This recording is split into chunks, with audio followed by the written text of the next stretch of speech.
Bismillahirrahmanirrahim. Assalamualaikum warahmatullahi wabarakatuh.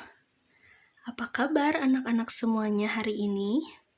Mudah-mudahan selalu dalam keadaan sehat walafiat ya. Amin ya Allah ya Rabbal Alamin. Nah, sebelumnya kita telah mempelajari tentang hal-hal yang membatalkan tayamum. Kali ini Ibu akan menjelaskan tentang syarat, rukun, sunnah, dan manfaat tayamum. Nah, anak-anak semua, simak ya videonya dan perhatikan baik-baik. Yang pertama yaitu syarat sah tayamum. Syarat tayamum adalah hal-hal yang harus dilakukan sebelum tayamum, yaitu ada 3 syarat. Yang pertama, sudah masuk waktu sholat yang 5 waktu. Tentu saja ya, melaksanakan tayamum itu hanya untuk melaksanakan sholat. Dan di sini syarat yang utama yaitu telah masuk waktu sholat yang 5 waktu, yaitu sholat subuh, zuhur, asar, maghrib, dan isya. Nah, syarat yang kedua, sudah diusahakan mencari air tetapi tidak mendapatkannya, sedangkan waktu sholat telah masuk. Nah, betul ya, di sini syarat sah tayamum itu yang paling utama adalah ketika tidak ada air sama sekali. Jadi, kita bisa melaksanakan tayamum untuk bersuci atau menjadi pengganti wudhu. Kemudian, yang ketiga yaitu memakai tanah berdebu yang bersih dari najis dan kotoran. Nah, maksudnya di sini adalah tanah berdebu yang bersih dari najis dan kotoran, yaitu debu yang ada di sekeliling kita, seperti ada di atas meja, di tembok, di kursi, di lantai. Tidak perlu di atas tanah ya, anak-anak. Baik, selanjutnya yang kedua yaitu rukun tayamum.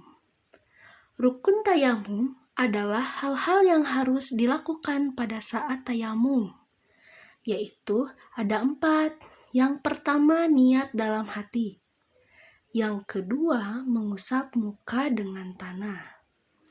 Yang ketiga, mengusap kedua tangan sampai pergelangan tangan. Dan yang keempat yaitu tertib, dilakukan secara berurutan. Nah, rukun tayamum ini terdapat pada tata cara tayamum yang telah Ibu jelaskan sebelumnya ya, anak-anak. Kemudian di sini ada hadisnya. A'udzu billahi minasyaitonir rajim. Bismillahirrahmanirrahim. Wa masaha wajhahu wa kaffaihi wahidatan. Dan beliau mengusap wajahnya dan kedua telapak tangannya dengan sekali usapan. Nah, dalam tayamum hanya sekali usapan saja, tidak perlu 3 kali seperti wudhu ya anak-anak. Kemudian yang ketiga yaitu sunnah tayamum. Sunnah tayamum adalah perbuatan yang apabila dikerjakan mendapat pahala dan apabila ditinggalkan tidak berdosa.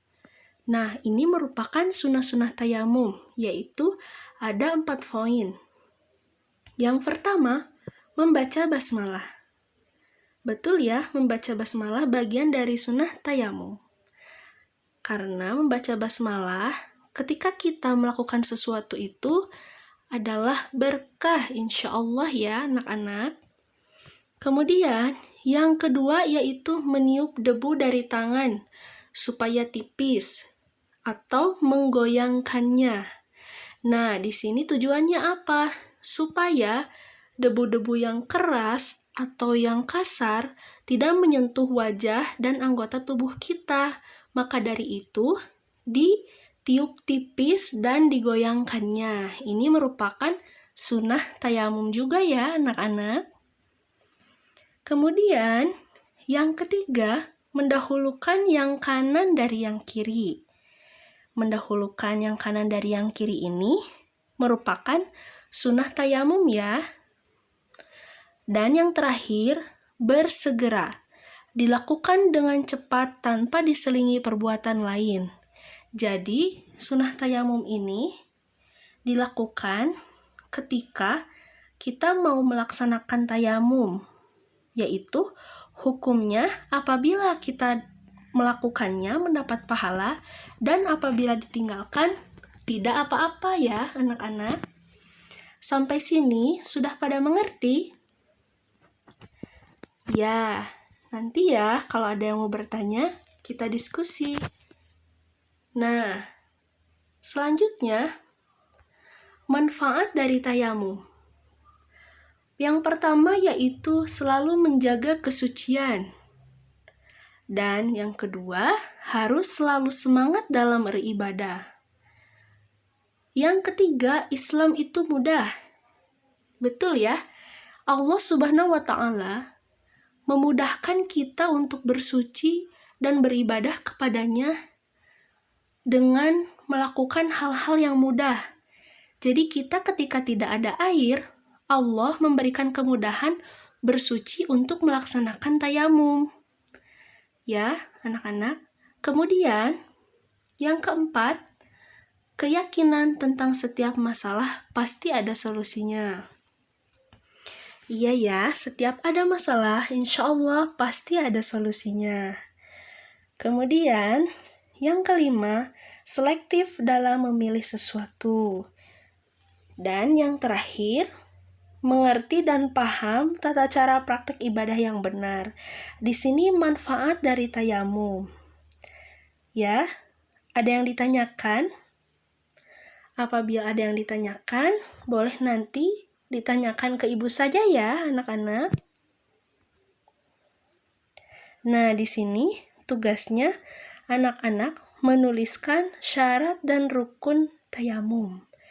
Coba nanti ya tuliskan syarat dan rukun tayamum, kemudian nanti kirimkan ke ibu secara personal atau bisa di grup.